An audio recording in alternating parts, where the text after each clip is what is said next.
Hello everyone, welcome to Gray Matter, your soon-to-be one-stop shop for all your exam preparation needs. Today we're going to talk about how the PLAB 2 is marked, the marking scheme. How do you pass the PLAB 2? Okay, now if you want to see how the PLAB 2 is conducted, what happens on exam day, go and check out our previous video. Okay, and if you're worried about the changes in the PLAB 2, check out our first video where we talk about PLAB versus UCAM-LA. We talk about the latest changes there. Okay, so make sure you check out the previous videos if you are interested in any of those topics, but right now we're going to talk about how the PLAB 2 is marked. Now, in the PLAB 2, there will be an examiner with a tablet with three things on their tablet. The three things will be data gathering, management, and IPS. Three things. And in front of these tabs, or under these tabs, there will be 5 buttons: 0, 1, 2, 3, and 4.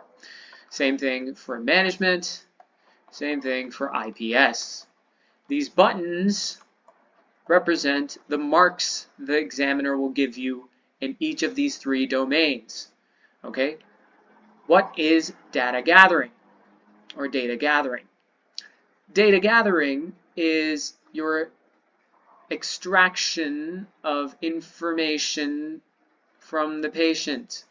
Okay? You need to get all the relevant information from your patient through asking them questions, through performing examinations, through performing bedside tests. Okay? Once you get all the relevant information out of the patient, the examiner will mark you. If you miss something important, they'll cut marks, obviously. If you don't get the relevant information outside of the patient, they may even give you 0. But if your consultation and your questions and your history is very specific, very relevant, you can even get a 4. Okay? What is management? Management starts when data gathering ends. Management starts when you give the patient their diagnosis. So it starts with the diagnosis of the patient, or the provisional diagnosis of the patient. And it ends with the full treatment of the patient, or the management of the patient. Okay? So everything from the diagnosis to the full treatment of the patient is management. Okay? You need to explain to the patient what they have and what you're going to do about it. And the patient needs to understand this. This needs to be in simple English, no medical jargon. That's what the GMC says. Don't use medical jargon. Of course, you need to name the disease. You need to give them the diagnosis. There, you can use medical jargon, but to explain anything to the patient, you need to make it simple. Okay? And that will be marked from 0 to 4 as well. And then you have your IPS, or interpersonal skills. So interpersonal skills are judged from the moment you enter the room. Okay? Do you have a smile on your face? What about the intonation of your voice? What about your facial expressions? What about your body language, your nonverbal cues, the gesturing you do with your hands? Are you empathizing with the patient? Okay? Are you listening to the patient? Okay? Do you offer them tissues when they're crying? Do you shut up when the patient is talking? Okay? So all of those different things, all that social stuff is in IPS, and that has 4 marks as well. What does this mean? A station is marked out of 12 in the PLAB. Okay? Now, let's talk about how you will pass the PLAB. There are 3 criteria you have to fulfill in the PLAB 2 to pass. The first criteria is something you will be familiar with, and that is you must get the total passing mark. The total passing mark. You have already passed your PLAB 1, And if you go and check your PLAB 1 results, you will see that there is a passing mark for your PLAB 1, which is usually between 115 and 120. And they say that the passing mark is, let's say it's 115. If you got 115, you passed, okay? And that's the passing mark. The PLAB 2 will have a passing mark as well. So you need to get, your total marks need to be the passing mark or above it. And this is usually in the 90s or the high 90s for the PLAB 2. So 98, 99, 97, whatever. Okay? Could be above 100 as well, but regardless, you need to get the passing marks.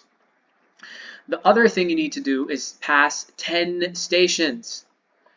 So there are 18 stations in total. 2 of those are rest stations. So you need to pass 10 out of 16 stations in the PLAB. 10 out of 16 stations. If you do not pass 10 stations and you get the passing mark, you still fail. So you need to pass 10 stations and get the passing mark. If you get 10 stations and you don't get the passing mark, you fail.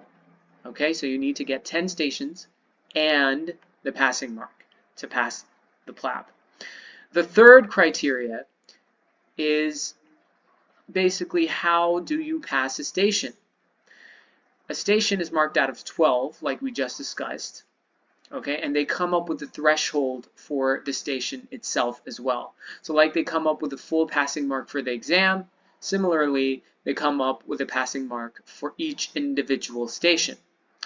And they come up with this passing mark after looking at the station itself, how the candidates performed in that station, and comparing the different candidates as well. Okay? So there is that comparison in PLAB 2. Now, they're going to come up with a threshold value, and that threshold value will be, and a lot of the times it is, in decimals. So it may be, let's say, 6.1. Okay, so it'll be different for every station. But why it's in decimals is that they use a bunch of formulas and a bunch of averages and just a bunch of fancy math to come to this threshold. But you're getting solid marks. You're getting marks out of 4 in each of these domains. So you can't get marks in decimals. So if it's 6.1, you need to get a 7 to pass the station. Because if you get 6, that's less than 6.1 and you fail. Okay? So you need to get above this threshold to pass. Okay? And about the comparative marking. Yes, you are compared with other candidates. So what that means is if you were given 12 out of 12, 12 out of 12, and a candidate comes along and does the station better than you do, the examiner can go back and decrease your marks to maybe an 11 or a 10 and give that candidate who performed better 12. Okay, so that does happen in the PLAB. But overall, you need to get the total passing marks. You need to get 10 stations, and in each individual station you need to get above the threshold or the threshold marks. That is how you pass the PLAB 2. That is how you are marked. Now we are going to go into detail about each of these domains and how you can score good marks in each of these and what you need to do to score the maximum mark in each station. Okay, and stay tuned for our course where we're going to go even more in depth in each of these or about each of these domains. Okay, because you need to master these to master the PLAB 2. Okay, so stay tuned. Please like, share, comment, and subscribe. Definitely send us any questions you may have. Thanks for watching. See you next time.